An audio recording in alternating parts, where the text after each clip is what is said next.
Él buscaba una cura desesperada para salvar el futuro de su gente. Ella huía con un secreto prohibido que podía condenarla a la hoguera. Su encuentro, forjado en la brutalidad del desierto, sellaría un pacto de cenizas y sangre, uniendo dos mundos rotos en un amor tan indomable y peligroso como la propia frontera. El sol caía sobre el desierto de Chihuahua como un martillo sobre un yunque, obligando al aire a temblar sobre la tierra agrietada. Cada roca, cada ocotillo esquelético, cada arbusto creosota parecía suplicar por una tregua que el cielo se negaba a conceder. En este infierno de luz y silencio, una figura solitaria corría. Se llamaba Elara Valeriano, y cada latido de su corazón era un eco del terror que la impulsaba hacia adelante. Su vestido de viaje, alguna vez de un azul modesto, estaba ahora desgarrado en los bordes y cubierto por una capa de polvo rojizo que se adhería a ella como una segunda piel. Sus labios, partidos por la sed, murmuraban plegarias rotas mientras sus pies, torpes por el agotamiento, tropezaban con las piedras sueltas, pero sus brazos, a pesar del cansancio que derretía sus huesos, jamás aflojaban la presión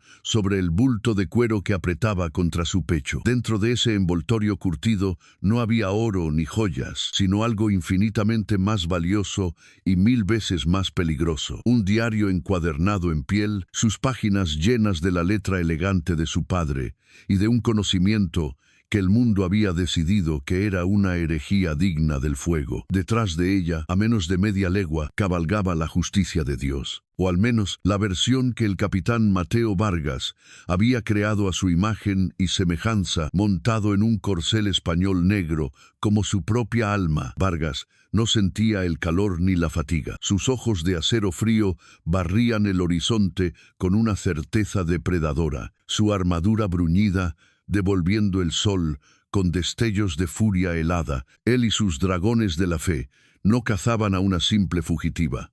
Estaban purgando una mancha, extirpando una blasfemia de la faz de la tierra. La inmundicia no puede esconderse del sol de Dios, murmuró para sí mismo. Sus palabras casi una oración, una promesa. Había visto el laboratorio del viejo Valeriano en llamas, había olido el humo de los libros prohibidos y las hierbas extrañas, y había jurado ante el crucifijo de su espada que la semilla de esa herejía no echaría raíces. Y esa semilla era la muchacha. Ella era la última página de un libro que debía ser quemado. Elara se arriesgó a mirar hacia atrás, y el destello metálico que vio en la distancia le robó el poco aire que le quedaba en los pulmones. El pánico, frío y afilado, le atravesó el pecho. El sonido de una rama seca al quebrarse bajo su pie la transportó por un instante a otra tarde de fuego y gritos. Vio el rostro de su padre, iluminado por las llamas que devoraban sus investigaciones. Sus ojos no llenos de miedo, sino de una urgencia desesperada. «Prométeme que no morirá contigo, Elara, prométemelo». El estruendo de la puerta de su hogar al ser derribada por los dragones de la fe fue el último sonido que escuchó antes de escapar por la ventana trasera, con la promesa ardiendo en su garganta, más que el propio humo. Ahora, en el desierto, esa promesa era lo único que la mantenía en pie. Tropezó de nuevo, cayendo sobre sus manos y rodillas con un gemido ahogado. La piel de sus palmas se desgarró contra la grava, dejando un rastro de sangre en el polvo. Por un momento se quedó allí, temblando, la derrota amenazando con ahogarla. Fue entonces, en esa pausa desesperada, que tuvo lugar su momento de silencio. Arrastrándose detrás de una formación rocosa que ofrecía una sombra mezquina, se permitió un instante fuera de la vista de sus cazadores. No lloró. Las lágrimas eran un lujo que su cuerpo ya no podía permitirse. Lentamente, con manos temblorosas y ensangrentadas, desenvolvió el diario. No lo abrió. Solo posó su mejilla contra la cubierta de cuero gastado, sintiendo el contorno de las iniciales de su padre grabadas en él. Cerró los ojos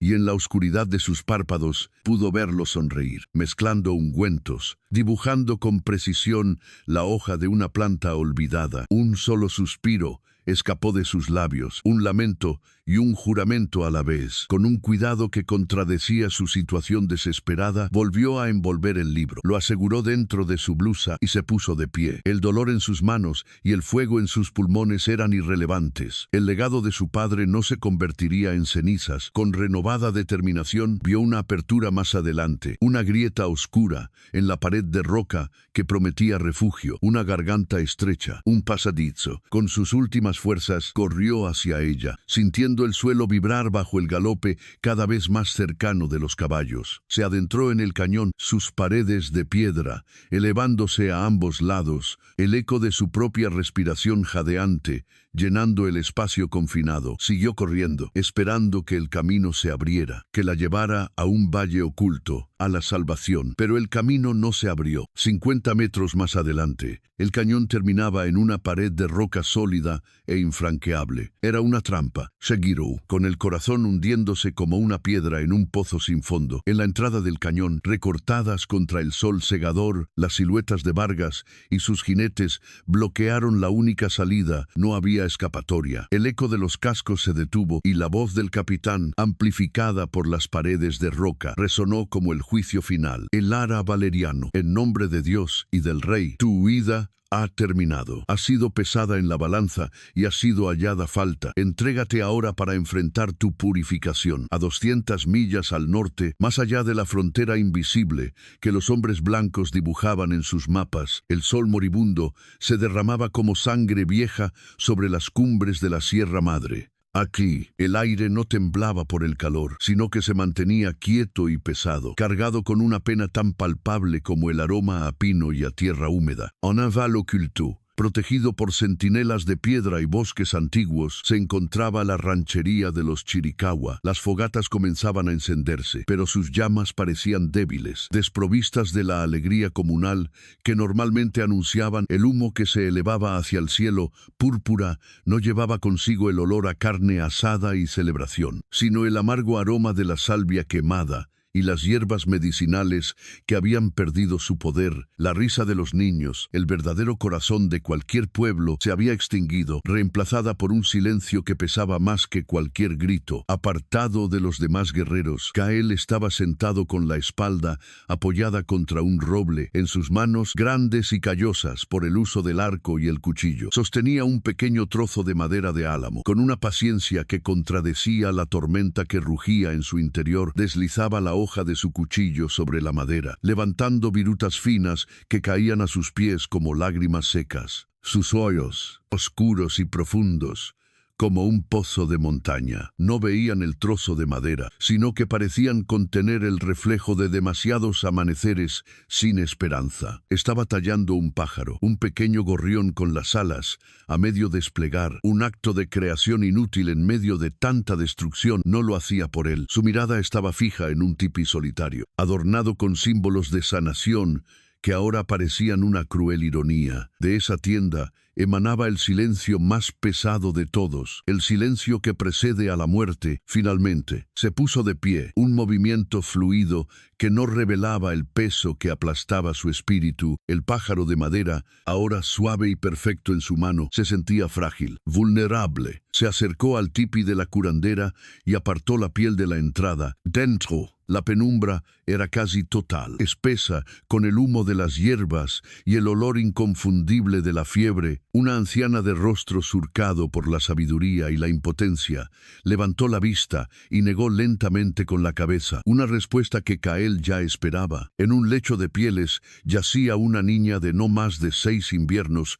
Era Nita, la hija de su hermana, su luz. Su pequeño pecho subía y bajaba con una dificultad agónica y sobre su piel morena se extendía un velo pálido. Tsasi Grishatseu, la marca inconfundible de la enfermedad que ellos llamaban Konasda, la fiebre cheniza. Su cuerpo ardía al tacto, pero sus extremidades estaban frías y sus ojos, entreabiertos, no veían nada de este mundo. Kael se arrodilló a su lado, su corazón encogiéndose hasta convertirse en una piedra afilada en su pecho. La curandera había agotado sus cantos, los chamanes sus rituales, la tierra sus remedios. La fiebre ceniza era una sombra que había llegado con los vientos del sur, un ladrón silencioso que se llevaba el alma de los más pequeños, dejando atrás solo cuerpos fríos y futuros robados. Sans decir palabra. Kael tomó la pequeña mano de Nita, que yacía inerte a su lado, con una delicadeza infinita. Abrió sus dedos febriles y colocó dentro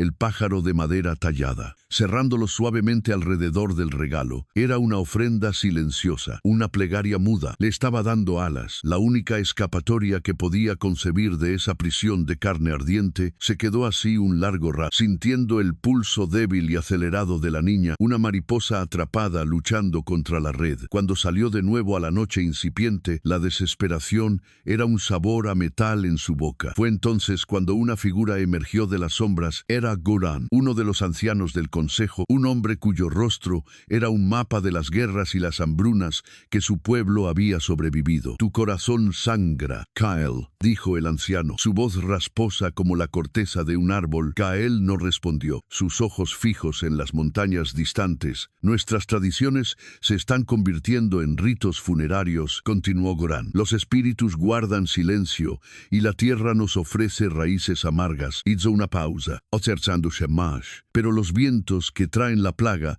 a veces también arrastran susurros de una cura. Mis exploradores han regresado del sur. Hablan de una mujer mexicana, una Nda, huyendo de sus propios soldados. Dicen que lleva consigo el conocimiento de su padre, un hombre que desafió a su Dios para entender el lenguaje de la tierra. Kael finalmente se giró, una mueca de amargo escepticismo en su rostro. Las historias de los blancos son veneno, anciano. Sus medicinas son para sus propias enfermedades, y no es esta una enfermedad que no conocemos, replicó Goran, sus viejos ojos brillando con una chispa de urgencia. No te pido que confíes en ella, te pido que confíes en tu desesperación. Esta mujer huye hacia el cañón del cobre. Si hay una sola brizna de verdad en esos rumores, si lleva consigo un secreto que pueda devolverle el aliento a uno solo de nuestros hijos, no vale la pena el riesgo. El anciano puso una mano huesuda en el hombro de Kael. A veces, la cura para un veneno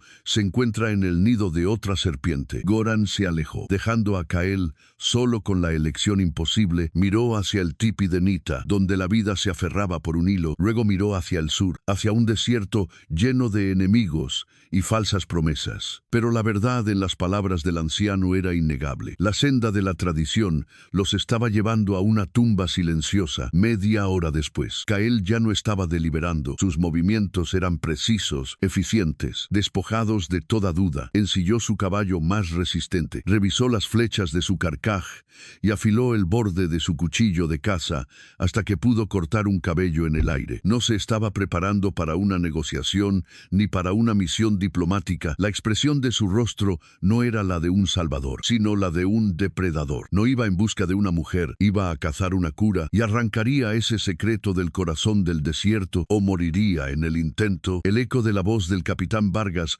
rebotó en las paredes de piedra, una sentencia de muerte que no dejaba lugar a la apelación. Entrégate ahora para enfrentar tu purificación. El Ara sintió que el último vestigio de esperanza se hacía cenizas en su interior. Miró las caras de los dragones de la fe, sus expresiones endurecidas por un fervor que no admitía piedad. No eran hombres, eran instrumentos de un dogma ciego. La muerte no era lo que más temía. Era la idea de que el diario, el trabajo de la vida de su padre, su único legado, cayera en sus manos para ser consumido por las mismas llamas que le esperaban a ella. Instintivamente, retrocedió hasta que su espalda chocó contra la pared final del cañón. Su mano libre buscó en el suelo, sus dedos cerrándose alrededor de una piedra afilada. Un arma patética e inútil, pero un símbolo de que no se entregaría sin más, moriría de pie. Vargas sonrió, una mueca cruel que no llegó a sus ojos. Disfrutaba de ese momento, la rendición inevitable del pecador ante la justicia divina que él encarnaba. Hizo un gesto a dos de sus hombres, traedla, con cuidado de no dañar el libro del demonio. Sus secretos arderán con ella. Los soldados desmontaron sus pesadas botas levantando pequeñas nubes de polvo mientras avanzaban. El Ara levantó la piedra. Su su brazo temblando no de miedo, sino de una furia impotente. El fin había llegado, pero entonces un sonido cortó el aire tenso. No fue un grito ni un disparo, fue un silbido agudo, casi musical, que duró menos de un segundo y terminó con un thump sordo. Una flecha negra como la obsidiana se había clavado en la tierra a no más de una pulgada de la bota de Vargas, su emplumado final vibrando como un dedo acusador. El silencio que siguió fue absoluto, más pesado y sobrecogedor que el estruendo de un cañón. Los soldados se congelaron. Vargas levantó la vista bruscamente, sus ojos barriendo las cornisas del cañón, y entonces lo vieron. Recortado contra el cielo azul cobalto, un hombre estaba de pie en el borde del acantilado. No había aparecido de repente, más bien parecía como si siempre hubiera estado allí, una parte de la roca misma que había decidido moverse. Era una figura que encarnaba la esencia del desierto, austero, implacable y mortal. Llevaba el pelo largo y suelto, su piel del color de la arcilla roja, y en sus manos sostenía un arco con una naturalidad que hablaba de una vida entera de simbiosis. El ara lo observó, y el terror en su pecho no disminuyó, simplemente cambió de forma. Había escapado de los lobos solo para caer en la mirada de un león. No era un salvador, era otra clase de depredador, un demonio del desierto. Rugió Vargas, recuperándose de la sorpresa. Su fanatismo no le permitía sentir miedo, solo una ira justiciera. Viene a proteger a su bruja. Buscad un camino para subir, abatidlo. Pero sus hombres dudaron, mirando las paredes casi verticales y al guerrero solitario que los observaba desde una posición inexpugnable. Sabían que intentar escalar sería un suicidio. Kael permaneció inmóvil, observando la escena. Su rostro era una máscara impasible. No miraba a los soldados con odio, ni a Vargas con desafío. Los miraba como un cazador mira los obstáculos que se interponen entre él y su presa. Y su presa, lo supo el ara con una certeza helada. Era ella, Wargard, más bien, lo que ella llevaba. Finalmente, Kael Hoblu, y su voz, tranquila pero resonante, descendió al cañón con una autoridad que silenció a todos. Su español era impecable. Pulcro, una anomalía que desconcertó a Vargas aún más. Esa mujer no es vuestra, dijo, sin dirigirse a nadie en particular. No era una petición ni una amenaza, era una declaración de hechos. Vargas soltó una carcajada. Y tuya, salvaje. Ella pertenece a Dios para su juicio. Ignorando por completo al capitán, Kael fijó su mirada directamente en el ara. Sus ojos oscuros la atravesaron, y por un instante sintió que él podía ver cada secreto que guardaba, cada palabra escrita en el diario que apretaba contra su pecho. Los hombres de tu propia especie te quieren quemar, dijo él. Su voz, ahora un murmullo más íntimo, que de alguna manera llegó hasta ella. Te ofrecen cenizas. Yo te ofrezco las montañas, te ofrezco un camino que ellos no pueden seguir y un viento que borrará tus huellas. El ara lo miró, su mente corriendo a toda velocidad. ¿Qué quería? ¿Por qué? La respuesta llegó en la siguiente frase de Kael, revelando la verdadera naturaleza de su intervención. Te sacaré de aquí, te guiaré al norte, lejos de ellos hasta que estés a salvo. A cambio, hizo una pausa, y sus ojos se desviaron por una fracción de segundo hacia el bulto de cuero en el pecho de ella. El conocimiento que guardas en ese libro, la cura para la plaga que se nombra en susurros, será mía. El mundo de el ara se detuvo. No era un rescate, era una transacción, un negocio celebrado al borde de su propia tumba. El pacto estaba sobre la mesa, ofrecido por un hombre tan peligroso como el que la tenía acorralada. Se vio a sí misma en una encrucijada imposible, una muerte segura y purificadora a manos de Vargas, o una vida incierta y aterradora como prisionera de este guerrero y su desesperada necesidad. La elección fue un momento de silencio significativo, donde el destino del mundo pareció contener la respiración. Miró el rostro de Vargas, contorsionado por el odio sagrado. Vio las llamas de la hoguera reflejadas en sus ojos. Luego miró hacia arriba, al rostro impasible del Apache. En sus ojos no vio odio, ni lujuria, ni piedad. Vio algo mucho más elemental, una necesidad tan profunda y oscura como la suya. Vio un reflejo de su propia desesperación, y en esa desesperación compartida tomó su decisión. Sin apartar la vista de Kael, asintió una sola vez, un movimiento casi imperceptible, y luego su voz, aunque temblorosa, fue clara. Trato. En el instante en que la palabra salió de sus labios, Kael actuó. Con una velocidad cegadora, tensó una nueva flecha en su arco, pero no apuntó a los hombres. La disparó hacia lo alto de la pared del cañón, a una pila de rocas sueltas que colgaban precariamente. El impacto fue preciso. Las rocas crujieron, se movieron y luego se desplomaron en una atronadora avalancha de polvo y escombros, bloqueando la mitad de la entrada del cañón y haciendo que los caballos de los soldados se encabritaran de pánico. En medio del caos, la voz de Kael cortó el aire como un látigo. Ahora, hacia el oeste, por la grieta de la izquierda. Corre. El ara no necesitó que se lo dijeran 2 veces, mientras Vargas gritaba órdenes contradictorias y el polvo lo envolvía todo. Ella corrió. Se deslizó por la estrecha grieta que Kael había indicado, un pasaje que no había notado antes, mientras una lluvia de flechas disuasorias de Kael mantenía a los soldados a raya. Corrió hasta que sus pulmones ardieron y sus piernas se negaron a obedecer. Cuando finalmente tropezó y cayó en la arena, se dio cuenta de que el sonido de la persecución se había desvanecido. Estaba sola, o eso creía. Una sombra se separó de las rocas a su lado, y Kael estaba allí, tan silencioso como había aparecido en el acantilado. Estaban a salvo, por ahora, pero cuando sus miradas se encontraron, no hubo alivio, ni gratitud, ni una palabra de agradecimiento. Él la miró, pero su mirada no se detuvo en su rostro exhausto, sino en el diario que ella todavía aferraba con fuerza. Ella lo miró, no como un salvador, sino como su nuevo carcelero, un hombre cuyo precio por su vida aún no había sido cobrado. El pacto estaba sellado, no con palabras de honor, sino en el silencio helado de la desconfianza mutua. No hubo palabras después de la huida. El adrenalina que había impulsado a Elara se desvaneció, dejando en su lugar un agotamiento tan profundo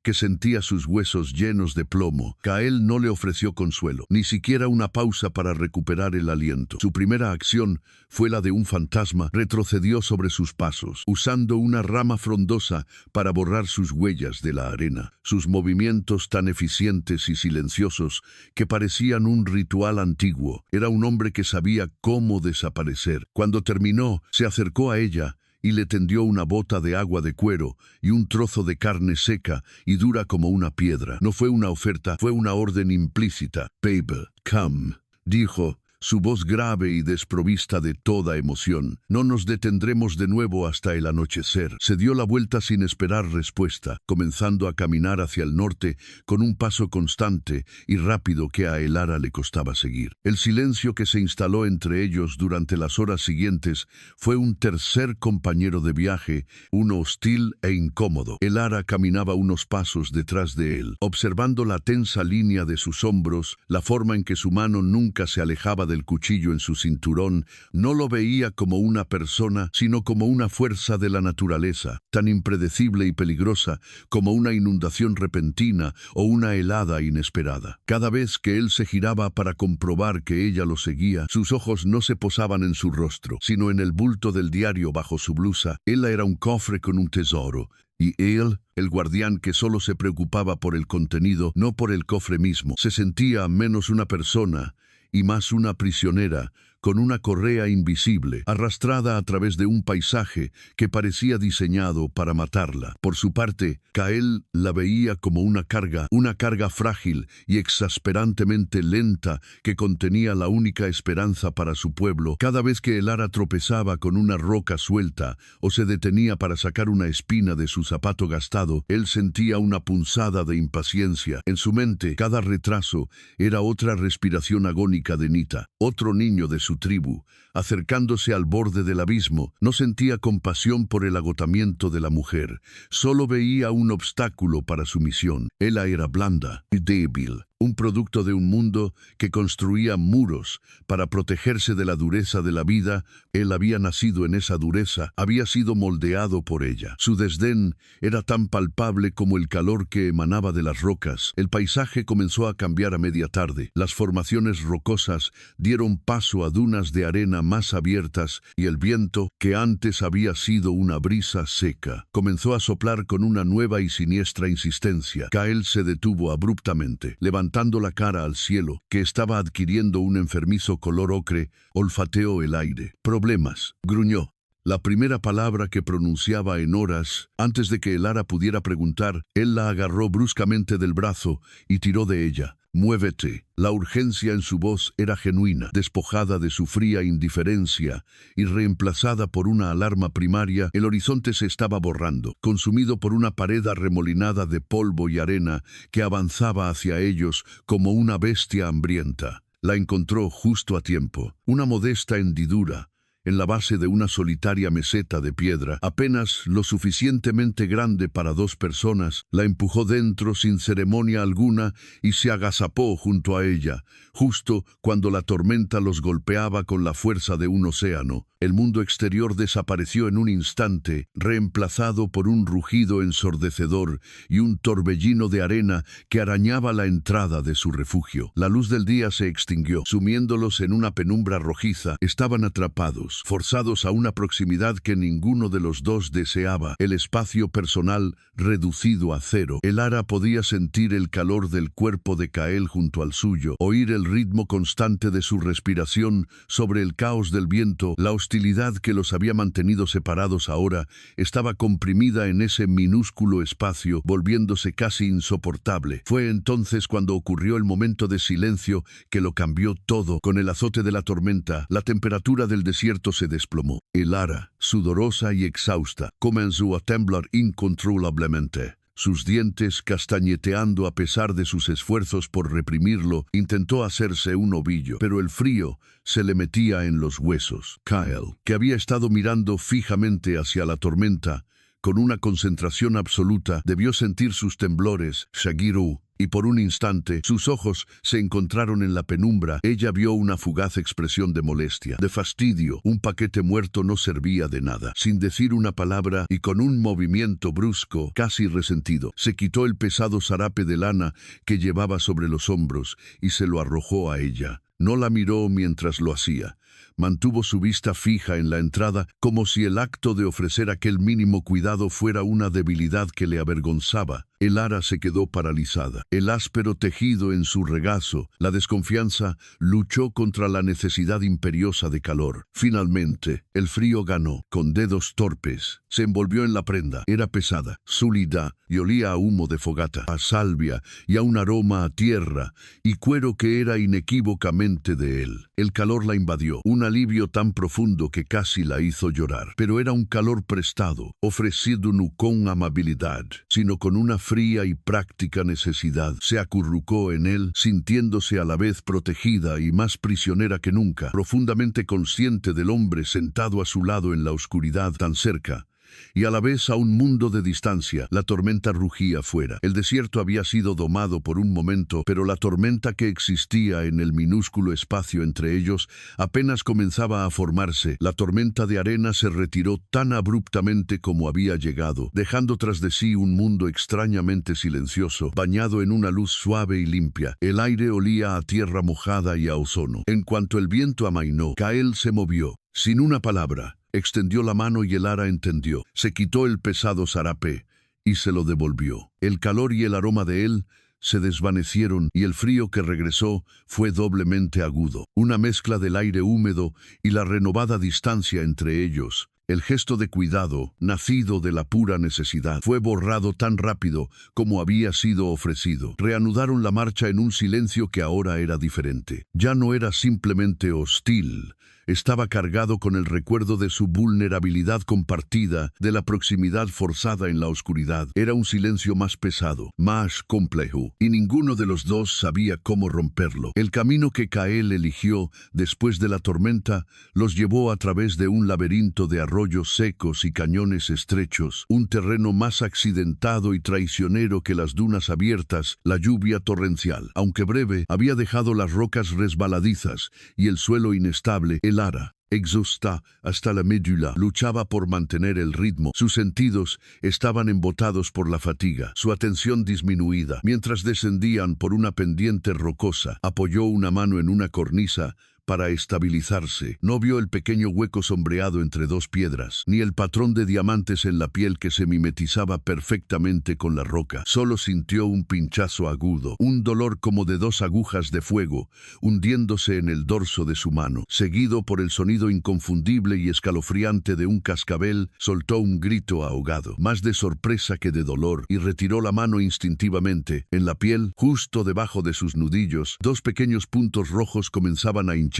Un estigma mortal. Kael se giró con la velocidad de un rayo. Su rostro, una máscara de furia y frustración. Descuidada, espetú, y en su voz no había ni una pizca de preocupación por ella. Solo la rabia de ver su misión a punto de fracasar. En dos zancadas estuvo a su lado, agarrando su mano con una fuerza que la hizo estremecerse. Sus ojos expertos identificaron la mordedura al instante. Cascabel, murmuró. Una palabra que era tanto un diagnóstico como una sentencia. Por un momento, Elara vio una duda en su mirada. La fría lógica de un hombre sopesando sus opciones podía dejarla allí. El desierto se encargaría del resto, y él podría seguir su camino, libre de su carga, aunque condenado al fracaso. Pero la duda duró solo un latido. Con un gruñido de exasperación, la empujó al suelo. Sacó su cuchillo, la misma hoja afilada que usaba para tallar o desollar. Elara contuvo el aliento, el pánico helado recorriéndola al ver el brillo del acero. Pero él no la amenazó. Con una precisión brutal, hizo dos cortes rápidos y superficiales sobre las marcas de los colmillos, abriendo la herida para que la sangre oscura y espesa comenzara a brotar.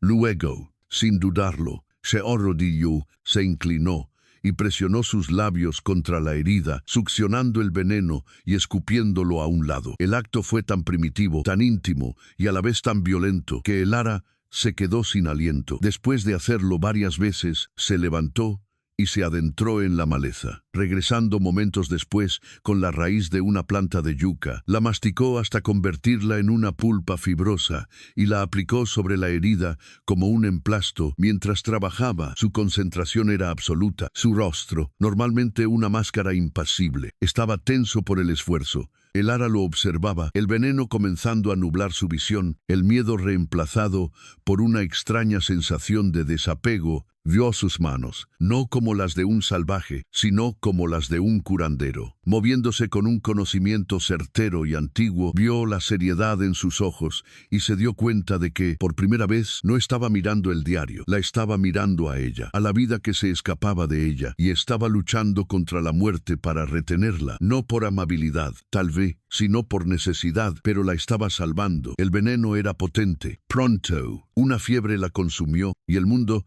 se convirtió en un torbellino de escalofríos y visiones borrosas. Vagamente sintió cómo él la levantaba y la llevaba a un lugar más protegido. Recordó el crepitar de una fogata y el sabor amargo de un té de hierbas que él la obligó a beber. Cuando finalmente recuperó la conciencia, era de noche, el fuego danzaba frente a ella, y Kael estaba sentado al otro lado, limpiando su cuchillo en silencio. El dolor en su mano era ahora un latido sordo, pero la fiebre había cedido. El silencio entre ellos ya no era hostil, estaba lleno del eco de la vida casi perdida, y la vida concedida. Gracias, susurró ella. Su voz ronza fue la primera palabra amable que cruzó el abismo entre ellos. Kael levantó la vista, sus ojos oscuros reflejando las llamas. Su respuesta fue tan áspera como siempre, pero el filo se había desgastado. No puedes morir. Aún no. Se quedaron en silencio de nuevo, pero ahora era un silencio que invitaba a las palabras. ¿Cómo supiste qué hacer?, preguntó ella, genuinamente curiosa. Él se encogió de hombros, sin dejar de mirar la hoja de su cuchillo. La tierra enseña a quienes la escuchan. Mi madre me enseñó a escuchar. Hizo una pausa. Y luego, para sorpresa de Elara, él le hizo una pregunta. ¿Tu padre era un hombre así? Alguien que escuchaba a la tierra. Era la primera vez que mostraba interés en algo más que el libro. La pregunta la desarmó. Sí, respondió ella, una tristeza suave en su voz. Escuchaba a las plantas, a los ríos, a las estrellas. Decía que la ciencia y la fe eran solo dos formas diferentes de leer la misma creación de Dios. Lo llamaron hereje por eso. Kael la miró, y por primera vez, él la no vio a un guerrero, ni a un captor. Vio a un hombre que entendía el exilio, la soledad de poseer un conocimiento que el mundo no comprendía. Mientras el veneno se retiraba lentamente de sus venas, Elara se dio cuenta de que algo más se había extraído de ella esa noche, una capa de su miedo, una parte de su desconfianza. Se durmió al son del crepitar del fuego, observando la silueta del hombre que le había salvado la vida. Por primera vez, Kael no vio un cofre que guardaba su esperanza, sino a la mujer que lo custodiaba, y se preguntó, con una inquietud que no esperaba sentir, cuál de los dos era realmente el veneno. Los 2 días siguientes de viaje transcurrieron en una atmósfera transformada. El silencio persistía, pero su naturaleza había mutado. La hostilidad abierta se había disuelto, reemplazada por una quietud expectante, casi observacional. Kael ya no marcaba un ritmo castigador, sino que ajustaba su paso al de ella, a menudo deteniéndose en la cima de una cresta para asegurarse de que ella no se quedaba atrás. Una vez, al pasar por un manantial que brotaba de las rocas, simplemente señaló con la barbilla. Agua limpia, dijo, antes de seguir adelante. Eran gestos minúsculos, casi imperceptibles, pero para Elara, que había llegado a esperar solo una fría indiferencia, eran tan significativos como un discurso. Ella,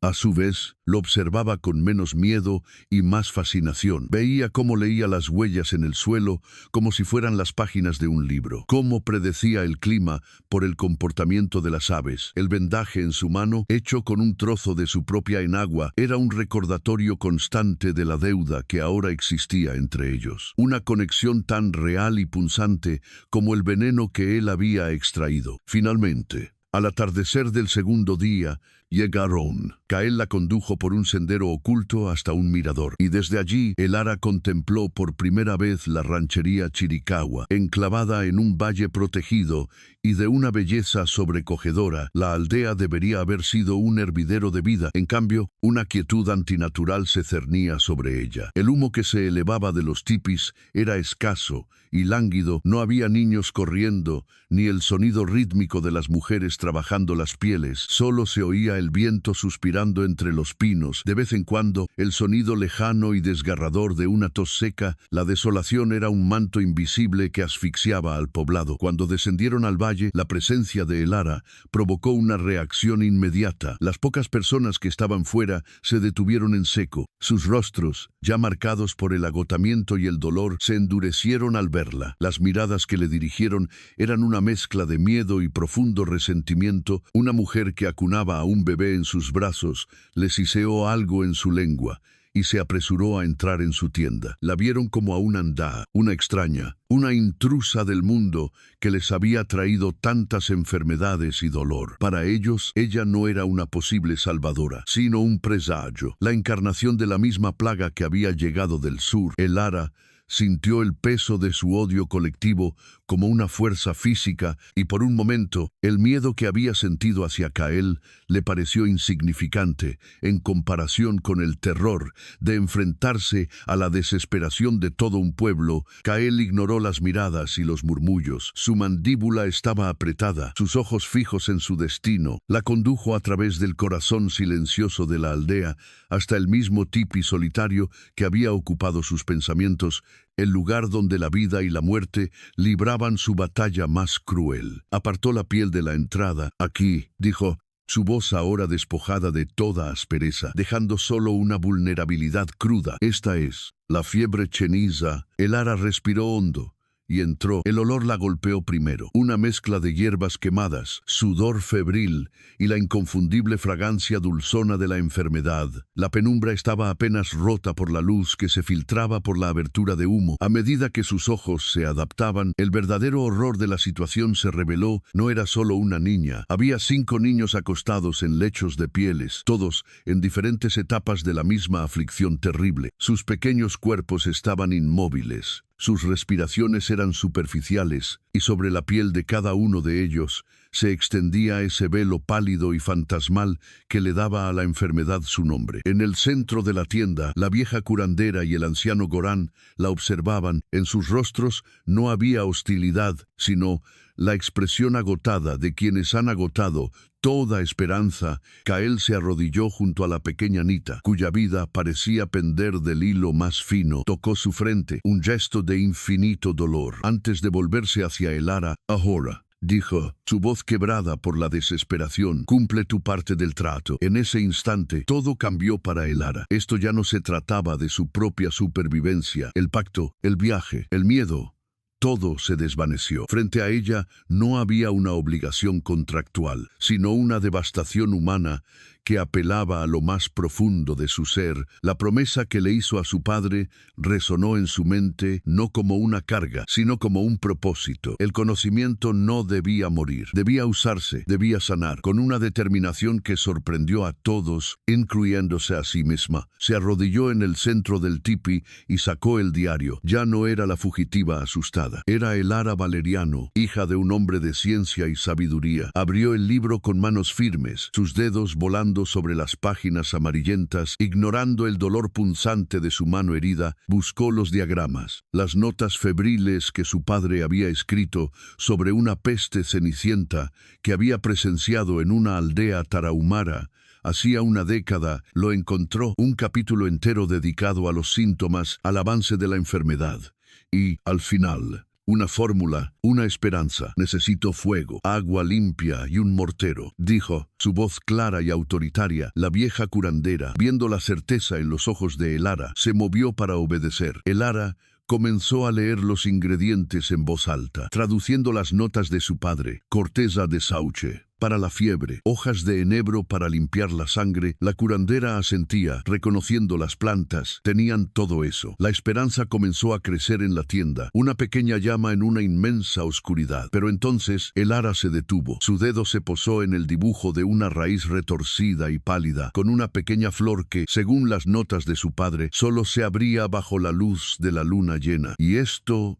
Necesito esto. Es el componente principal, el que ataca la raíz de la enfermedad. Le mostró el dibujo a la curandera. La anciana ahogó un grito. Intercambió una mirada de pura consternación con Goran y luego pronunció una palabra en su lengua. Una palabra que sonaba como una maldición. Kael, que había estado observando con el alma en vilo, tradujo su rostro, volviéndose una máscara de desesperanza. Dice que es la Shai Golthi, la raíz lunar. Dijo. Su voz apenas un susurro, solo crece en un lugar, la cima del espíritu durmiente, un lugar sagrado al que los vivos no van por gusto, porque pocos de los que suben regresan. La revelación de la curandera cayó como una sentencia de muerte sobre la frágil llama de esperanza que Elara había encendido. El aire en el tipi se volvió denso, sofocante. Goran explicó con voz grave que la cima del espíritu durmiente era un lugar tabú, una montaña sagrada,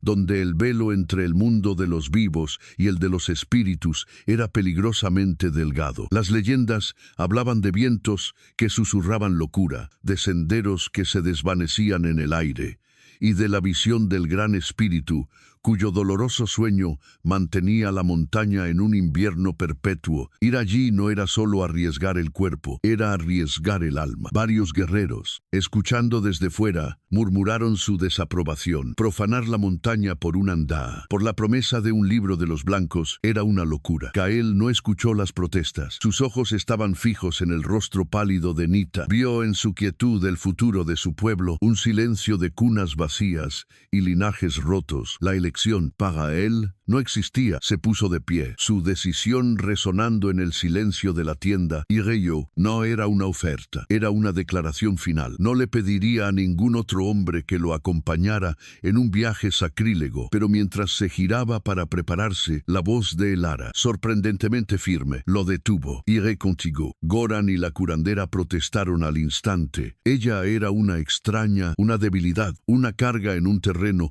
que mataba incluso a los guerreros experimentados. ¿Acaso saben exactamente cómo es la raíz?, replicó Elara, enfrentando su escepticismo. El dibujo de mi padre es preciso, pero la naturaleza tiene sus engaños. Arriesgarán la única oportunidad que tienen para que me traigan la planta equivocada. Yo soy la única que puede identificarla, sin lugar a dudas. Su argumento era pura lógica. Despojado de heroísmo, no se ofrecía por valentía, sino porque era indispensable. Kael la estudió por un largo momento y en sus ojos vio la misma determinación férrea que había visto en el cañón. Asintió una sola vez. «Prepárate», dijo. Partimos con la primera luz. Su partida fue un asunto sombrío. Nadie los despidió con vítores, solo con miradas cargadas de un miedo reverencial. Mientras se adentraban en las laderas más bajas de la montaña prohibida, el dinámico entre ellos cambió una vez más. Kael seguía a la cabeza, pero ya no era el carcelero que arrastraba a su prisionera. Se había convertido en un guía. «Cuidado con esa piedra. Se desliza», le advirtió, señalando una roca cubierta de musgo traicionero. «Bebe ahora, no habrá más agua hasta que estemos cerca de la cima». Elara, por su parte, ya no era una seguidora pasiva. Sus ojos escaneaban la flora con una concentración experta. «Esa valla es venenosa», Tsomentu, señalando un racimo de frutos rojos brillantes, «pero sus hojas, si se machacan, alivian las quemaduras del sol». Kael la miró de reojo. Un destello de respeto a regañadientes en su mirada. Estaban empezando a reconocer el valor en el conocimiento del otro. La verdadera prueba llegó al segundo día. Un antiguo puente de cuerda que cruzaba un profundo abismo había cedido, dejando solo unos pocos tablones podridos colgando sobre el vacío. El otro lado estaba a solo 30 pies de distancia, pero bien podría haber sido una milla. Kael, con su fuerza y agilidad, podría escalar la pared del acantilado y encontrar otro camino, pero Elara nunca lo lograría. La frustración endureció sus facciones, parecían derrotados. Pero entonces Elara, que había estado estudiando el entorno con los ojos analíticos de su padre, señaló un enorme pino que había caído cerca del borde del abismo. «La física», murmuró para sí misma. Y luego, con más fuerza, «A Kael podemos hacer una palanca, un puente en voladizo». Kael la miró con escepticismo. «Son palabras de tus libros. La roca y el viento no leen libros, pero obedecen sus leyes», insistió ella, con una paciencia que lo sorprendió a él mismo. Ella le explicó el principio usando un palo y una piedra. Si podían empujar el tronco pesado sobre el abismo y anclar el extremo de este lado con rocas suficientes, crearía un camino estable. Era una colaboración tensa y agotadora. Él aportó la fuerza bruta para mover el pesado tronco y el conocimiento práctico de qué rocas servirían como anclas. Ella aportó la visión, calculando los ángulos y el contrapeso. Trabajaron juntos, shush, monush casi rozándose, comunicándose con gruñidos y gestos, cada uno dependiendo por completo de la pericia del otro. Cuando Kael finalmente colocó la última roca y el improvisado puente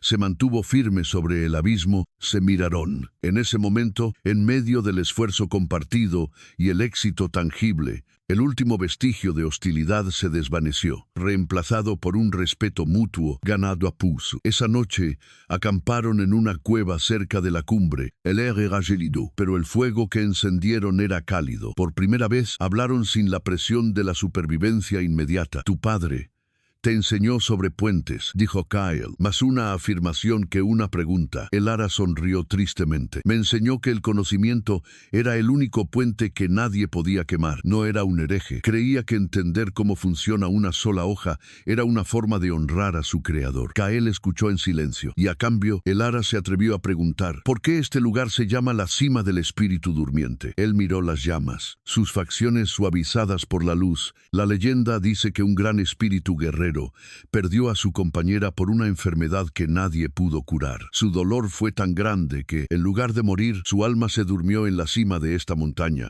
y su aliento helado es el viento que la protege. No es un lugar malvado, es un lugar de una tristeza infinita». Mientras él hablaba, Elara se dio cuenta de que no estaba contando una vieja leyenda. Estaba hablando de sí mismo, del espíritu dormido de su propia esperanza. Estaban compartiendo las historias de sus legados, el de ella, un legado de conocimiento y fe, el de él, un legado de amor y pérdida. Ya no eran solo un apache y una mexicana, eran los herederos de la sabiduría de un padre y del dolor de un espíritu. Al amanecer, llegaron a la cima. El lugar era surrealista, silencioso, cubierto por una fina capa de escarcha, a pesar de que el sol comenzaba a calentar el mundo de abajo. «Y allí», En una grieta protegida del viento, la vieron, una pequeña mata de raíces de un blanco plateado, casi luminoso, de las que brotaban diminutas flores de un azul pálido que parecían absorber la primera luz del día. La raíz lunar. Habían llegado juntos. En la cima del espíritu durmiente, el mundo parecía nuevo. Antes de tomar las raíces, Kael realizó un pequeño ritual. Sacó una bolsita de su cinto, esparció una pizca de polen de maíz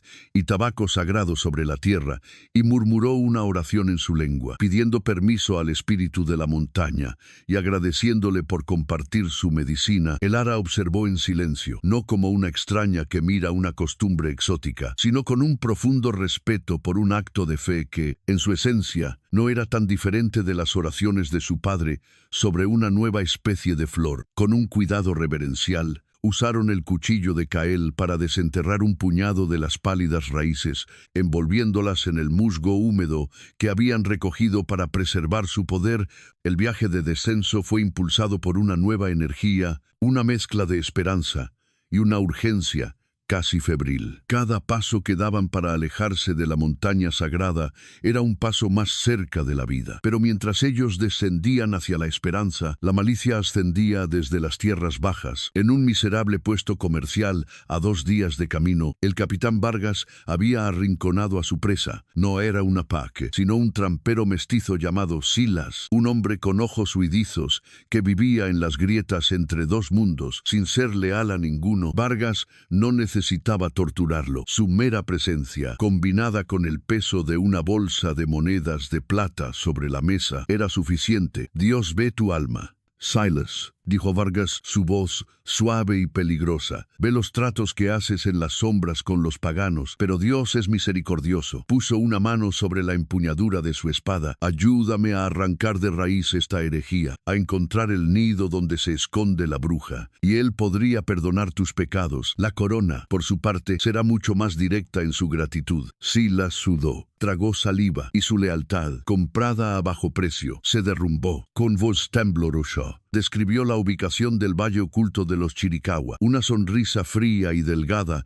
como el filo de una navaja, se dibujó en el rostro de Vargas. El nido de los demonios, susurró, mirando hacia las montañas distantes, y ahora sé cómo purgarlo con fuego. Kael fue el primero en sentirlo. Estaban a menos de mediodía de la ranchería, cuando se detuvo en seco, levantando una mano para que el ara se detuviera. El aire estaba demasiado quieto. Los pájaros cantores, que normalmente llenaban el bosque con su charla, estaban en silencio. Un silencio antinatural. El silencio del miedo. Kael trepó a un alto risco. Sus movimientos ahora los de un depredador que huele el peligro. Desde la cima, su cuerpo se tensó. El ara, esperando abajo, vio cómo su rostro se convertía en una máscara de incredulidad y horror. Sin una palabra, bajó de un salto y la agarró del brazo. Su urgencia de antes, ahora transformada en una ferocidad protectora. «Vámonos. Ahora», pero era demasiado tarde. El olor llegó hasta ellos, llevado por una brisa cruel. El olor inconfundible a humo de pino quemado. Corrieron hasta el mirador desde donde habían partido, el mismo lugar donde él le había mostrado su hogar. La escena que los recibió abajo era un infierno. La aldea no estaba simplemente invadida. Estaba siendo sistemáticamente aniquilada. Los dragones de la fe, figuras oscuras y acorazadas, se movían entre los tipis, arrastrando a los pocos guerreros sanos que quedaban, a las mujeres, a los ancianos. Varias de las tiendas ya estaban en llamas, sus pieles pintadas, retorciéndose y ennegreciéndose, mientras vomitaban un humo espeso hacia el cielo. No era una batalla, era una purga. En el centro de todo, Vargas, montado en su caballo negro, supervisaba la destrucción con la calma de un inquisidor. Estaba buscando, y el ara sabía con una certeza que le heló la sangre que la estaba buscando a ella. El sonido que escapó de la garganta de Kael no fue un grito, sino un gemido gutural. El sonido de un alma al desgarrarse. Vio a su pueblo, su familia, todo por lo que había arriesgado su vida, siendo aplastado bajo el talón de hierro del fanatismo. Por un instante, su cuerpo se preparó para lanzarse ladera abajo, para morir luchando. Pero entonces, su mirada se encontró con la de el ara, y recordó la segunda parte de su misión, el frágil paquete de raíces que ella llevaba a buen recaudo Ahí están, gritó un centinela español desde un puesto de vigilancia cercano, señalándolos. La breve ilusión de seguridad se hizo añicos, la cacería se reanudaba. ¡Corre!, gritó Kael, y esta vez no había distancia entre ellos. La empujó delante de él, su cuerpo actuando como un escudo, mientras las primeras balas de mosquete astillaban las rocas a su alrededor. Se zambulleron en la espesura del bosque, un terreno que para los españoles era un obstáculo, pero que para Kael era un aliado. La persecución fue una pesadilla borrosa de ramas que arañaban rocas afiladas y el sonido de las botas de los soldados cada vez más cerca. Kael era una sombra, guiándola por senderos que solo él conocía, doblando sobre sus propias huellas, usando cada truco para confundir a sus perseguidores. En un momento la empujó a una grieta estrecha por la que él no cabía. «Sigue hasta el final. Te veré al otro lado», le ordenó, antes de alejarse para atraer a los soldados en otra dirección. Finalmente, los acorralaron al borde de un pequeño acantilado, con una cascada que caía en una poza profunda y oscura más abajo. El sonido de los soldados, acercándose por ambos flancos, era inconfundible. No había salida. Kael miró el agua espumosa. Luego a Elara. En sus ojos no había miedo, solo una determinación salvaje. «¿Confías en mí?», le preguntó, su voz apenas audible sobre el estruendo del agua. Ella no dudó. Sus ojos se encontraron con los de él, y en esa mirada todo el miedo, la culpa y la incertidumbre se fusionaron en un único punto de confianza absoluta. Asintió. «Entonces, salta cuando yo te diga», ordenó. Agarró su mano con fuerza, esperó el momento perfecto, mientras las primeras figuras de los soldados aparecían entre los árboles, y luego gritó. Ahora saltaron. El impacto con el agua helada le robó el aliento. La corriente los arrastró, los golpeó contra las rocas sumergidas, pero Kael no la soltó. La guió a través de la corriente furiosa hasta una pequeña cueva oculta detrás del velo de la propia cascada. Se derrumbaron en la oscuridad húmeda, temblando, magullados y sin aliento, mientras escuchaban los gritos frustrados de los soldados al otro lado del agua. Estaban a salvo por el momento, pero el precio de su supervivencia era una imagen grabada a fuego en sus mentes, su hogar en llamas. Elara, acurrucada en la oscuridad, comenzó a sollozar, no por miedo, sino por una culpa que la consumía. «Es por mi culpa», susurró, las palabras ahogadas por el llanto. «Te han encontrado por mí». Kael, sentado a su lado, tardó un largo rato en responder. Su dolor era una bestia silenciosa y peligrosa en la pequeña cueva. Finalmente, en la oscuridad, su mano encontró la de ella. No fue un gesto tierno, sino uno de afirmación, un ancla en un mar de desesperación. Levantó la vista, sus ojos adaptados a la penumbra, y miró la pequeña bolsa de cuero que aún colgaba del cuello de Elara. «¿A salvo?» «No», dijo, su voz ronca y cargada de una nueva y terrible resolución. «No es por ti, es por esto». Su dedo rozó la bolsa que contenía la raíz lunar, y por la locura de hombres como él, hizo una pausa. El estruendo de la cascada, llenando el silencio. «Ahora, esto es todo lo que nos queda». Tenían la cura, pero su gente estaba muerta o capturada. Su hogar era una pila de cenizas. Estaban solos, fugitivos. Y el destino de su pueblo ahora no era más que un puñado de raíces guardadas en una bolsa de cuero. Permanecieron en la cueva húmeda detrás de la cascada, mientras el día moría, el estruendo del agua, enmascarando el sonido de sus corazones rotos. El sol poniente teñía el velo de agua de un rojo sangriento, un reflejo del infierno que habían dejado atrás. El dolor de Kael era un animal salvaje enjaulado, una quietud aterradora que era mucho peor que cualquier grito. Elara, por su parte, sentía cada vida perdida como un peso sobre su propia alma. Pero en medio de la ruina, una sola idea comenzó a arder: la cura. La raíz lunar. La esperanza que llevaban era ahora un tizón ardiente, un deber ineludible. Kael rompió el silencio. Su voz era la de un hombre mucho mayor. «Hay un lugar», dijo, mirando a través del agua hacia la oscuridad creciente, «un refugio para el último invierno, un lugar de ecos. Si alguien sobrevivió, estará allí. No había necesidad de más explicaciones. Su misión ya no era huir, sino encontrar a los fantasmas de su pueblo. El viaje al refugio del eco fue un peregrinaje a través del purgatorio. Atravesaron el bosque ennegrecido y silencioso que rodeaba su antiguo hogar. El olor a ceniza y a pena pegado a sus ropas, Kael se movía como un autómata. Sus instintos de supervivencia, guiándolo mientras su espíritu vagaba por las ruinas de su memoria. Elara caminaba a su lado, ya no como una prisionera o una carga, sino como la guardiana silenciosa de su único propósito. La bolsa de cuero con las raíces se sentía como el corazón de su pueblo, latiendo contra su pecho. La dinámica entre ellos se había despojado de toda complejidad.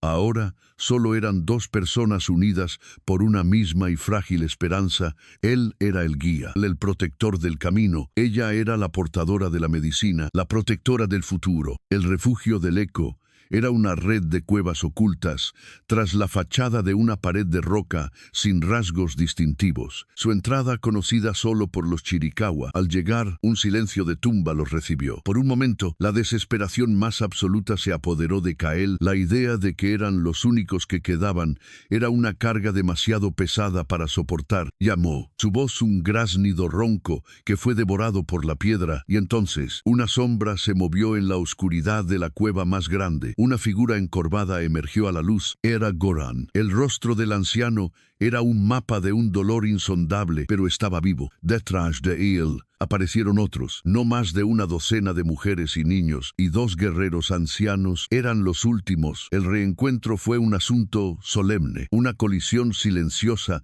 de duelos compartidos. Las noticias eran escasas y terribles. La mayoría de los guerreros habían muerto luchando, los demás, junto con muchas mujeres, habían sido encadenados y llevados al sur por Vargas, pero entre los supervivientes, acurrucados en la parte más profunda y fría de la cueva, estaban los que Kael más temía y anhelaba ver, los niños enfermos. La fiebre ceniza no había esperado a los soldados, y varios de los pequeños que habían escapado estaban en sus garras, y allí, en los brazos de la vieja curandera, estaba Nita. Su respiración era un hilo a punto de romperse. Todas las miradas se posaron en Elara, en la bolsa de su cuello. La sospecha había sido reemplazada por una súplica desesperada y casi insoportable. Este era el momento. Elara sintió el peso de todas esas vidas sobre sus hombros y encontró una fuerza que no sabía que poseía. «Necesito un fuego», dijo, su voz tranquila y segura, cortando la atmósfera de dolor. «Agua limpia de la lluvia, no del arroyo, y un cuenco de piedra, uno que nunca haya contenido grasa». Lo que siguió fue un ritual de pura concentración. La cueva se convirtió en su laboratorio,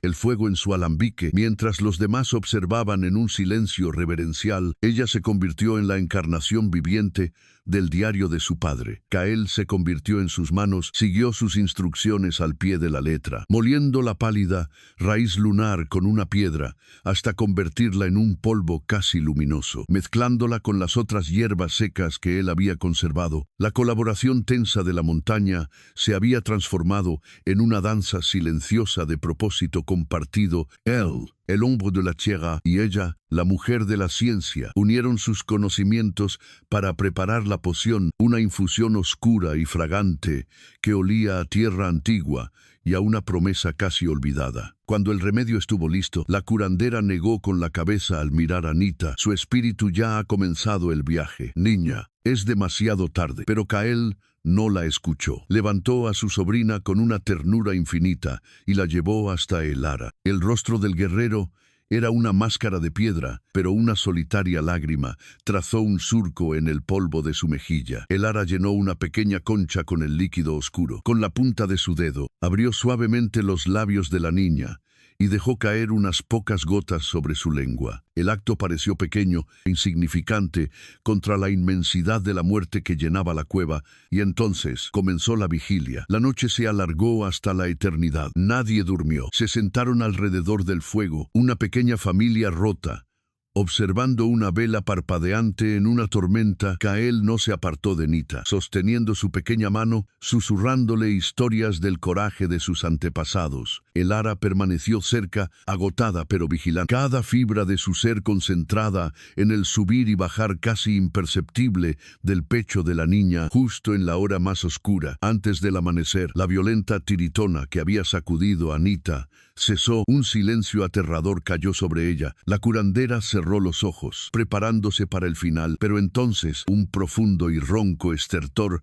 sacudió el pequeño cuerpo, un espasmo, una tos, y luego un sonido que nadie en esa cueva había escuchado en semanas. El sonido de un pulmón llenándose de aire por completo, un primer aliento, claro, profundo. Nita abrió los ojos. La película gris que los había nublado se había ido. Estaban claros. Parpadeó, enfocó, y su mirada encontró a su tío. Kael, susurro. Su voz débil pero inconfundible. Una onda de choque recorrió la cueva, un jadeo colectivo de incredulidad, seguido de sollozos de puro alivio. Goran se cubrió el rostro, sus hombros sacudidos por un llanto silencioso. La curandera miraba fijamente, con las lágrimas corriendo por las arrugas de su rostro. Kael levantó la vista del rostro de Nita, sus ojos buscando a Elara a través del fuego parpadeante. La mirada que se cruzó entre ellos trascendió la gratitud, el alivio y la alegría. Fue un momento de reconocimiento absoluto. El tipo de conexión que se forja en el corazón del infierno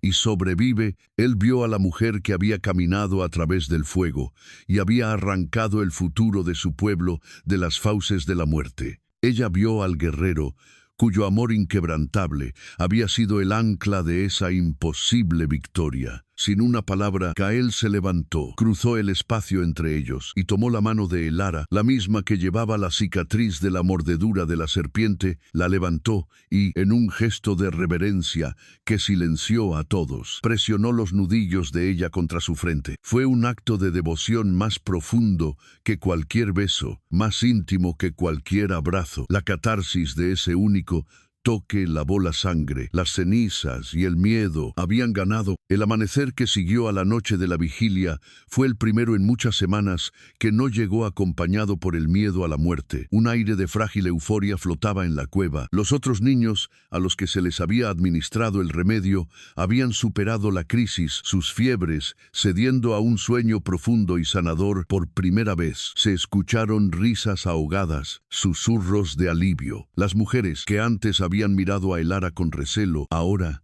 se acercaban a ella con una reverencia silenciosa, ofreciéndole los mejores trozos de comida, tocando su brazo como si fuera un talismán sagrado. La llamaban Shaigoltiza, la mujer de la raíz lunar. Elara, abrumada, aceptaba sus gestos con una humilde gratitud. Sentada junto al fuego, al lado de Kael, observaba a los niños recuperarse, y una paz que nunca había conocido se asentó en su corazón. Ya no eran ella y él eran un nosotros, un núcleo de calma en el centro de su pequeño universo roto, y todos en la cueva podían sentir la fuerza silenciosa de su vínculo, pero no todos compartían la alegría. En las sombras más profundas de la cueva, un par de ojos observaban la escena con un veneno que la cura no podía tocar. Eran los ojos de Tuknok. Uno de los dos viejos guerreros que habían sobrevivido había perdido a sus dos hijos en las primeras semanas de la fiebre y a su esposa en el ataque de Vargas. Su dolor se había solidificado en un odio duro y quebradizo. No veía un milagro en la recuperación de los niños.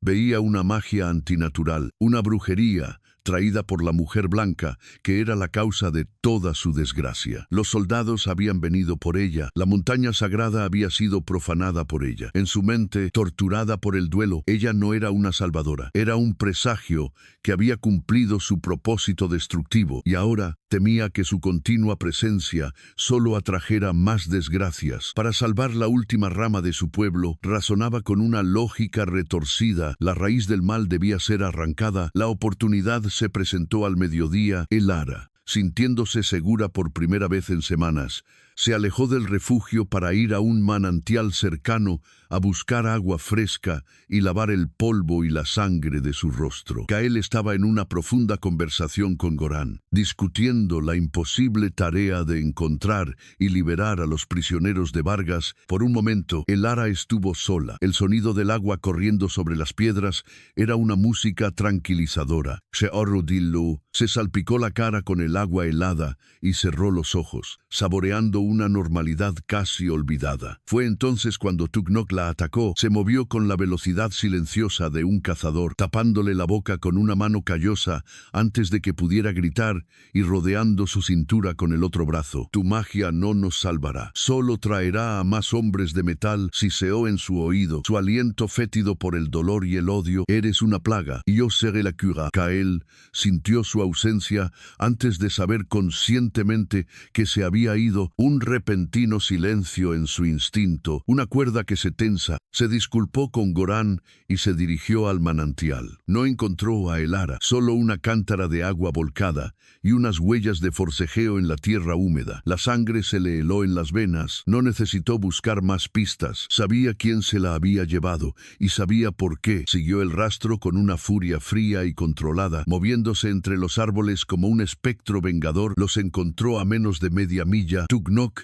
arrastrando a una Elara amordazada y luchando, dirigiéndose al sur, hacia el territorio donde sin duda patrullaban los hombres de Vargas. Kael se interpuso en su camino, su figura bloqueando el paso, como una montaña que hubiera surgido de la tierra. Suéltalo, Tughnok, ordenó Kael. Su voz peligrosamente baja. Ha salvado a nuestros hijos. El viejo guerrero arrojó a Elara al suelo y desenvainó su cuchillo. Sus ojos estaban inyectados en sangre, enloquecidos por el dolor. Y ha condenado a nuestros hermanos. Los soldados la buscan a ella, no a nosotros. Si se la entrego, quizás el hombre de metal perdone a los que quedan. Es un sacrificio, uno necesario para salvar al resto. Sacrificar a la única persona que nos ha devuelto la esperanza no es un sacrificio, es una locura, replicó Kael, desenvainando su propio cuchillo. Es una traición a los espíritus que nos guiaron a la raíz lunar. Tughnok escupió al suelo. Los espíritus no hablan a través de los labios de un Andá. Ella es la enfermedad. Y tú, Kael, estás infectado. Las palabras ya no tenían cabida. Con un grito de guerra cargado de décadas de frustración y pérdida,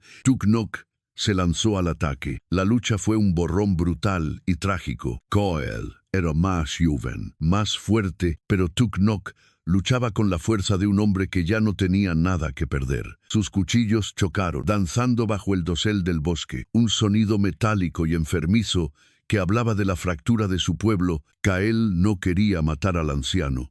Paraba los golpes, intentaba desarmarlo, reducirlo, pero Tughnok estaba consumido por su misión. En un movimiento desesperado, se abalanzó, dejando una apertura. Kael reaccionó por instinto, girando y usando el peso de Tughnok en su contra. Hubo un grito ahogado. El cuchillo de Kael se había hundido en el hombro del viejo guerrero. No era una herida mortal, pero era profunda. Y la sangre de un hermano, brotó, oscura y acusadora, sobre las hojas secas del suelo. En ese momento, Goran y el otro guerrero llegaron, atraídos por el ruido. Se detuvieron en seco, contemplando la escena. Tughnok en el suelo, gimiendo de dolor. Elara, libre de su mordaza, mirando con horror.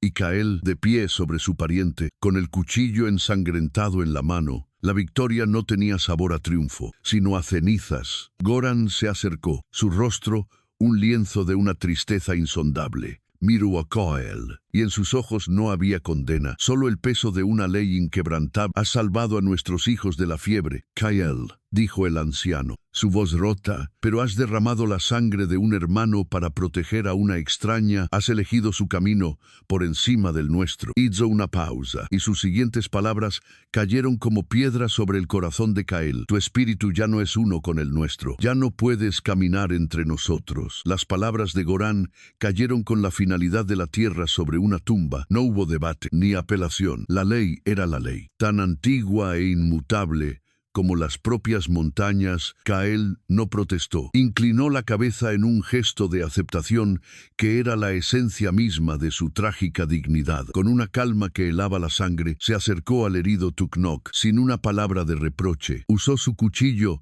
para cortar una tira de su propia camisa y vendó expertamente el hombro del hombre que lo había traicionado. Un último acto de servicio a un pueblo que ya no era el suyo. Luego, recogió sus pocas posesiones, su arco, un odre de agua, el cuchillo ahora limpio. Se giró para marcharse, una figura solitaria a punto de ser absorbida por el desierto, sin siquiera mirar atrás. Elara observó la escena con el corazón encogido, vio a los supervivientes apartar la mirada de Kael, sus rostros una mezcla de gratitud, pena y una incómoda adhesión a la tradición. Sabía que podría quedarse, la mujer de la raíz lunar sería protegida, pero la idea de permanecer en un lugar que le había costado a su salvador, su propio mundo, era insoportable. Mientras Kael daba sus primeros pasos hacia el exilio, ella tomó su decisión. Se acercó al fuego, recogió su pequeño hatillo, donde el diario de su padre ahora descansaba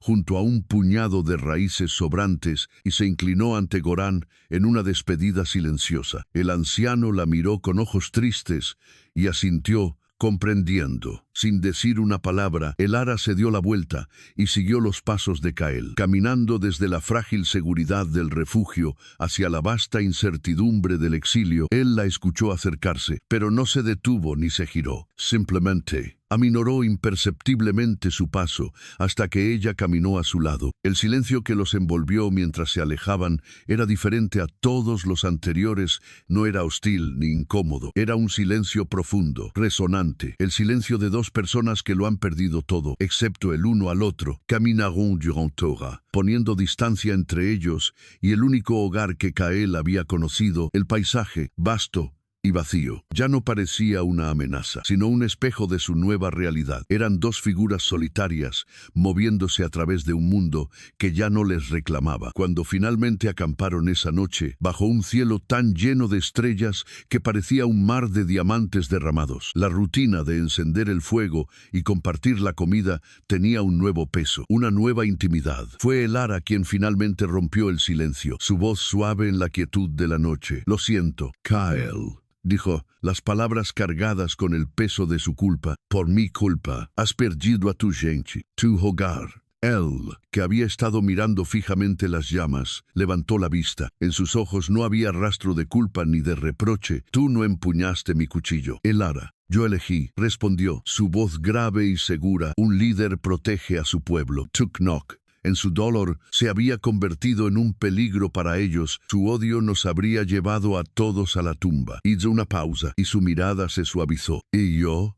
Elegí protegerte a ti. Fue mi elección». Ella tragó saliva, conmovida por su absolución. «Pero tu parte del trato está cumplida. Le diste la cura. Ya no me debes nada. Eres libre de ir a donde quieras. No tienes que llevarme a ningún sitio». Kael la miró. Una lenta y triste sonrisa tirando de la comisura de sus labios. «El trato que hice en el cañón murió cuando el veneno de la serpiente entró en tus venas», dijo en voz vaga. «El pacto que hicimos en la montaña murió cuando construimos ese puente juntos, y el juramento de la cueva murió cuando me devolviste el aliento de Nita». Se inclinó un poco hacia adelante, la luz del fuego danzando en sus facciones. «El único pacto que me queda es el que me hice a mí mismo en esa cueva, que mientras yo respire, nadie volverá a hacerte daño. Te llevaré a un lugar seguro, a ese puerto del que hablaste, no porque te lo deba, sino porque ahora ese es mi único camino». Las palabras quedaron suspendidas entre ellos. Redefiniendo su mundo, el acuerdo transaccional se había evaporado, reemplazado por un juramento personal, una lealtad nacida del fuego y la sangre. Elara notó un corte en su antebrazo, un recuerdo de la pelea con Tuknok. Sacó un paño limpio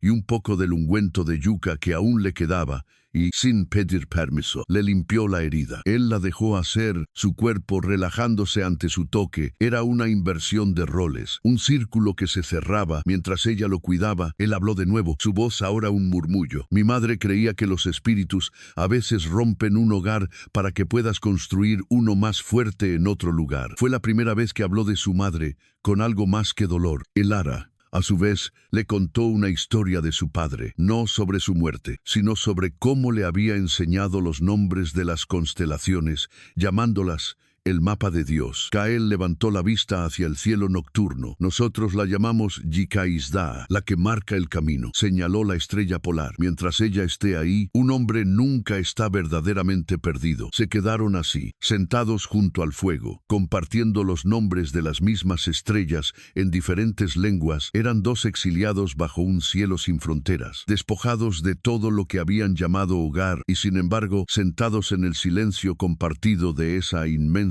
soledad. Por primera vez en sus vidas, se sintieron en casa. Los días que siguieron a su exilio adquirieron un ritmo nuevo y agridulce. La urgencia desesperada había sido reemplazada por una cadencia suave, la de dos personas que han aceptado su camino y solo se tienen el uno al otro. Ya no eran el guerrero y su prisionera, ni el guía y su carga. Eran compañeros. Las tareas de la supervivencia se convirtieron en un ritual compartido, ejecutado con una comprensión silenciosa. Él cazaba conejos o aves, y ella, con el diario de su padre como guía, recolectaba raíces comestibles y hierbas para hacer té. Una tarde, él le enseñó a leer las nubes para predecir la lluvia, sus manos rozándose mientras él le señalaba el horizonte. Otra noche, a la luz del fuego, ella le leyó un pasaje del diario de su padre, no sobre remedios, sino sobre la filosofía de Aristóteles, y Kael escuchó con una atención absorta, fascinado por un mundo de ideas tan ajeno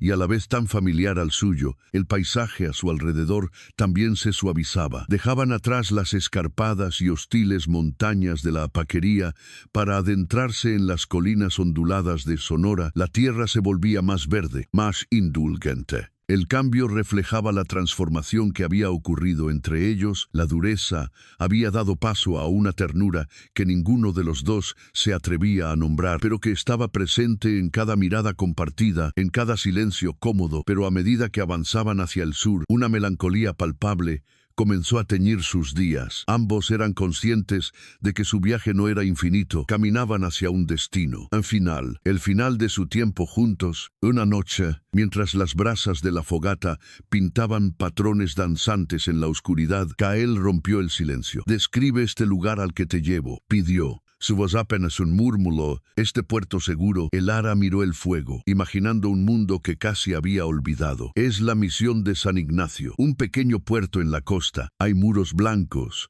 una iglesia cuya campana suena 3 veces al día para llamar a la oración. Hay calles ordenadas y rutinas. Es un lugar de orden, de civilización». Mientras hablaba, las palabras sonaban extrañas en su propia boca. El orden y las rutinas que una vez anheló ahora le parecían las paredes de una jaula. Kael escuchó pacientemente hasta que ella terminó. Luego la miró, sus ojos oscuros llenos de una triste certeza. «Tú no perteneces a ese lugar». El ara: «Ya no. Llevas el silencio del desierto en tu mirada y la sombra de las montañas en tu alma». Sus palabras tocaron una verdad que ella apenas se atrevía a admitir. «No sé a dónde pertenezco». Kael confesó, su voz quebrándose. «Me salvaste de Vargas, pero ¿quién me salvará de la soledad entre mi propia gente? Para ellos siempre seré la mujer que vivió entre los salvajes, la hija del hereje». La vulnerabilidad en su voz hizo que Kael respondiera con la suya. «Y yo soy un hombre sin pueblo, un fantasma que caza en tierras que ya no son suyas. ¿Qué futuro le espera a un fantasma?» La verdad de su situación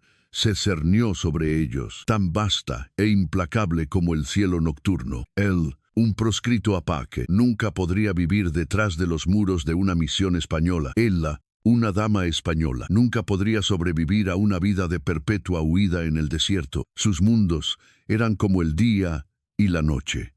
Podían tocarse al amanecer y al atardecer, pero nunca coexistir. El amor que había crecido entre ellos en ese crepúsculo estaba destinado a vivir solo en los márgenes. El frío de la noche pareció intensificarse con la tristeza de su revelación. El ara se estremeció, abrazándose a sí misma. Esta vez, Kael no le arrojó el zarape. Se movió, acortando el espacio entre ellos hasta que sus hombros se tocaron. Luego, con un movimiento lento y deliberado, abrió la pesada prenda de lana y la envolvió alrededor de los dos, creando un pequeño santuario de calor compartido contra el frío del mundo. El calor de su cuerpo era un consuelo sólido y real. Él levantó una mano y, con una delicadeza que desmentía su fuerza, apartó un mechón de pelo que el viento había soplado sobre el rostro de ella. Su pulgar rozó su mejilla, un toque tan ligero como el ala de una polilla, pero cargado con todo el anhelo y la desesperación de su amor imposible. Rindiéndose al momento, Elara apoyó la cabeza en su hombro, inhalando su aroma a humo, cuero y tierra. Era el aroma de su único y verdadero hogar. No hubo besos. El momento era demasiado sagrado, demasiado frágil para la pasión. Fue un instante de pura comunión. Dos almas rotas,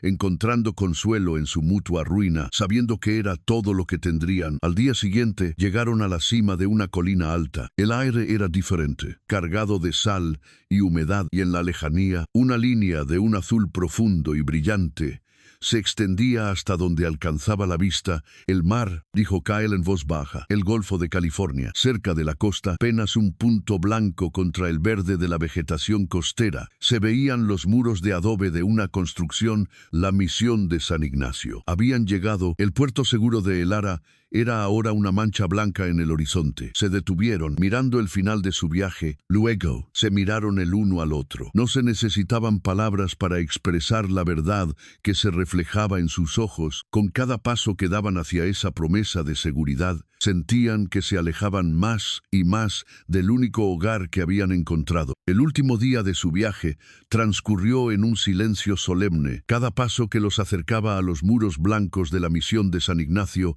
se sentía como un paso hacia el borde de un acantilado. La intimidad que habían compartido bajo las estrellas la noche anterior ahora era una presencia agridulce, un tesoro que estaban a punto de enterrar. El paisaje cambió, el desierto, dando paso a colinas cubiertas de olivos, y las ruinas desmoronadas de un antiguo monasterio que servía como antesala a la misión principal. Fui aquí, entre los arcos rotos y las paredes cubiertas de hiedra, donde Kyle se detuvo.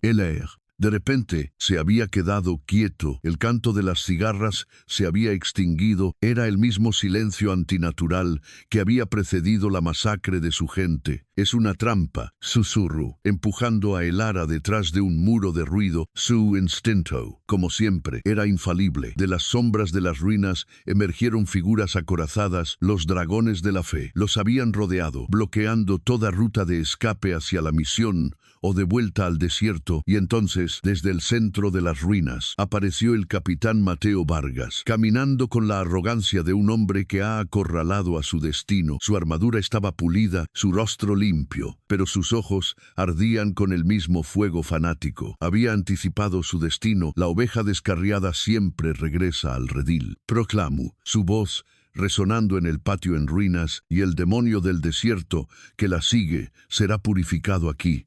En esta tierra sagrada, entreguen el libro de la bruja y prepárense para el juicio de Dios. Estaban atrapados. Kyle evaluó la situación. Una docena de soldados, todos armados con mosquetes, posicionados con una ventaja táctica. Una carga frontal sería un suicidio. Mientras Vargas se deleitaba con su monólogo sobre el pecado y la purificación, Kyle y Elara se comunicaron en el lenguaje silencioso que habían perfeccionado. Una mirada, un leve movimiento de cabeza. Kyle estudiaba el terreno, la dirección del viento, la pila de hierba seca en una esquina, el brasero de piedra en el centro del patio. Elara, por su parte, hacía un inventario mental rápido y desesperado de los contenidos de su atillo: la raíz lunar, hierbas secas, un pedernal. Y entonces lo recordó, un pasaje en el diario de su padre, no sobre medicina, sino sobre alquimia, sobre las extrañas propiedades de los minerales del desierto. Azufre, le susurró a Kyle tan bajo que fue casi un movimiento de labios. Necesito polvo de la roca amarilla de allí, y polvo fino y seco. Kyle la miró, confundido por un instante, mezclado con la raíz en polvo y un catalizador. Continuó ella, su mente corriendo a toda velocidad. La mezcla no arde. Kyle, estalla. Una luz cegadora, un humo que ahoga. Mi padre lo llamaba el aliento del dragón. Kael entendió al instante. No era un arma para matar, era un arma para desorientar, una explosión de conocimiento contra un muro de fe ciega. El plan se formó entre ellos en un instante de perfecta sincronía, mientras ella se arrodillaba, protegida por el muro, y comenzaba a pulverizar y mezclar frenéticamente los ingredientes en un trozo de tela. Kael debía darles el tiempo y la distracción que necesitaban. Tu Dios es un Dios débil si teme a las palabras de un anciano en un libro, gritó Kael. Atrayendo la atención de Vargas, el rostro del capitán se crispó de furia ante la blasfemia. Silencio, pagano. No tienes derecho a pronunciar su nombre. Mientras Vargas respondía, Kael ya estaba en movimiento. Con un grito de guerra que era puro desafío, lanzó una piedra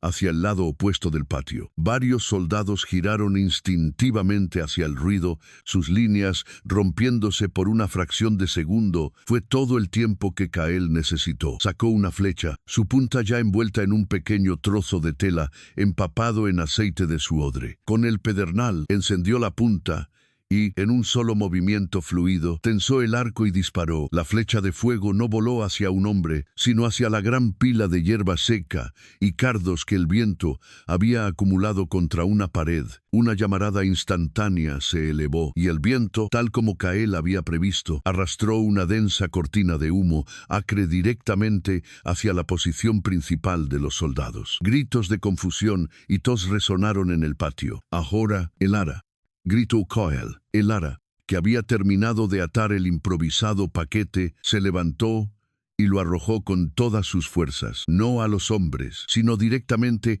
al viejo brasero de piedra en el centro del patio. Por un momento no pasó nada. Luego, el calor del brasero encendió la mezcla. No hubo una explosión ensordecedora, sino un fum siseante y una erupción de luz blanca tan intensa que el sol del mediodía pareció oscurecerse. Fue como si un relámpago hubiera quedado atrapado en el patio. Los soldados, que se habían girado hacia el fuego, recibieron la descarga de luz directamente en sus ojos. Gritaron, llevándose las manos a la cara, temporalmente cegados, sus oídos zumbando por la repentina detonación. En el caos de humo y ceguera, Kael se convirtió en una sombra. Se movió a través de la confusión, no como un asesino, sino como una fuerza neutralizadora. Usó su arco como una garrocha, golpeando y desarmando. La culata de su cuchillo dejaba a los hombres inconscientes. En cuestión de segundos, la amenaza de los dragones de la fe se evaporó. Solo quedaba Vargas, de pie en medio del humo, parpadeando para aclarar su visión. Desorientado, Kael se materializó frente a él. La confrontación final fue brutalmente corta. Vargas levantó su espada, pero sus movimientos eran torpes. Kael desvió el golpe con su arco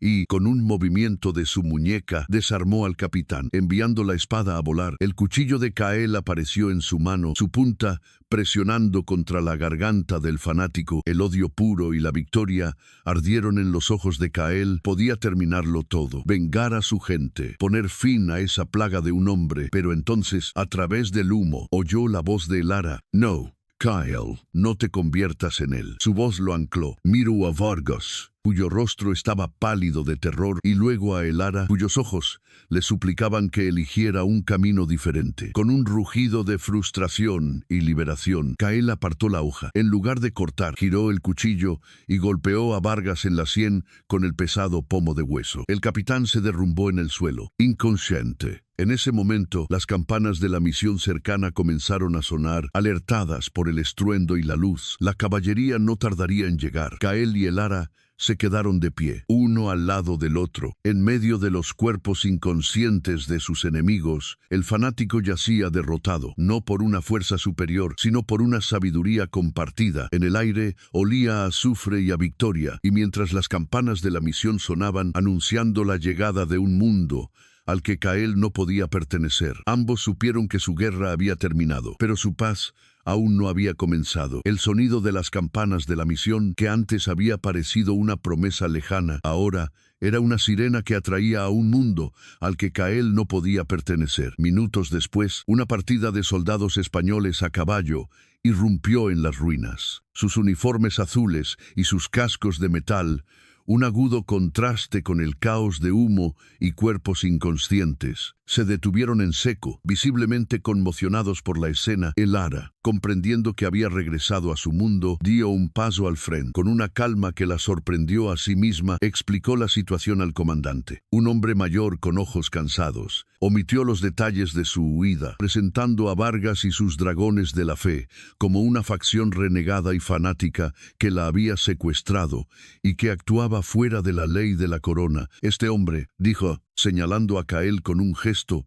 que no supo cómo definir, este guía Chiricahua me salvó de ellos. El comandante, aunque profundamente receloso del guerrero apache, vio a Vargas inconsciente y a sus hombres desarmados. La historia de Elara, aunque extraña, encajaba con los rumores que habían oído sobre el celo excesivo del capitán. Asintió, ordenando a sus hombres que tomaran a Vargas y a sus soldados bajo custodia. Señorita Valeriano, dijo el oficial, volviéndose hacia ella con una deferencia formal, estará a salvo dentro de los muros de la misión. Venga con nosotros. Era el momento, el final del camino, la seguridad por la que habían luchado, sangrado y matado. Los soldados formaron una línea, escoltándola hacia la puerta principal de la misión. La línea también creó una barrera física entre ella y Kael. Él se quedó atrás, una figura del desierto que no podía cruzar el umbral de la civilización. Se miraron a través del espacio que ahora los separaba. Un abismo más profundo que cualquier cañón que hubieran cruzado. En sus ojos no había palabras de despedida, solo un reconocimiento silencioso y desgarrador de su amor y su destino. Él le dedicó un levísimo asentimiento, un gesto final que decía, mi juramento está cumplido. Estás a salvo. Y entonces, antes de que el comandante pudiera decidir qué hacer con el problemático apache, Kael se giró. No corrió, simplemente retrocedió hacia las sombras de las ruinas y, con la facilidad de un espíritu, se desvaneció en el paisaje. Desapareció. Dentro de la misión, Elara fue recibida con amabilidad y asombro. Las monjas le dieron ropa limpia, comida caliente y una habitación sencilla con una cama blanda. La trataron con una compasión que debería haberla reconfortado, pero que en cambio se sentía extraña, distante. El orden, la rutina, las campanas que marcaban las horas, todo lo que una vez representó la seguridad, ahora se sentía como las rejas de una jaula dorada. Por la noche se asomó a la ventana de su habitación. Daba a las colinas salvajes y oscuras